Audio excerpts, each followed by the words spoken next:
chapter review. We'll pick up right here. What about sweeteners? Of course, sweeteners are added to make food sweet. There are two general categories, the nutritive sweeteners and the non-nutritive sweeteners. And the major difference is nutritive sweeteners are significant sources of calories. They include sugars.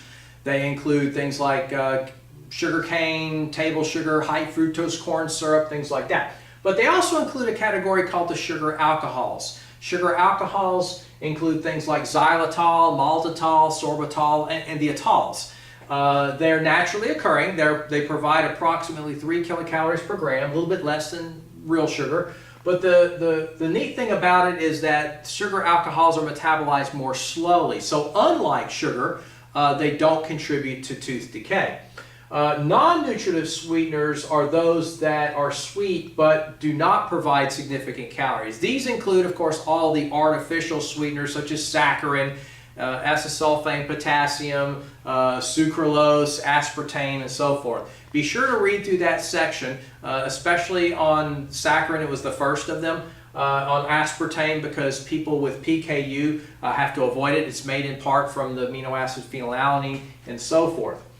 Then we move on to disorders, and of course we spend a majority of the time in the notes on diabetes. Diabetes is a metabolic disorder that is characterized by high blood sugar caused by some problem with insulin. Now, of course, the major types are type 1 and type 2. They differ on the some problem with insulin part. Type 1 diabetes is an autoimmune disorder. That is, the immune system destroys the cells of the pancreas that make insulin, and then the body becomes insulin dependent. It's sometimes called juvenile diabetes. That's an older term because it often onsets in childhood.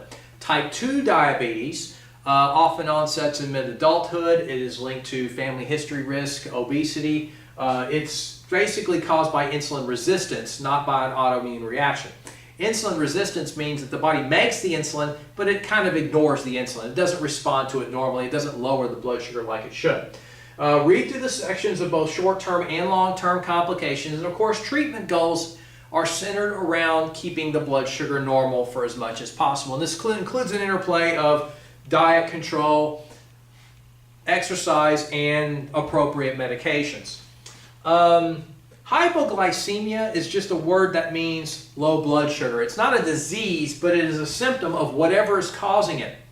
So for example, if a person with diabetes overcorrects for high blood sugar, he or she could become hypoglycemic. Or some people have low blood sugar between meals. That's called reactive hypoglycemia and so forth. Or if you skip meals, you could become hypoglycemic. So it's not so much a disorder per se, but it's a symptom of whatever it is that's causing it. And that concludes Chapter 4's review.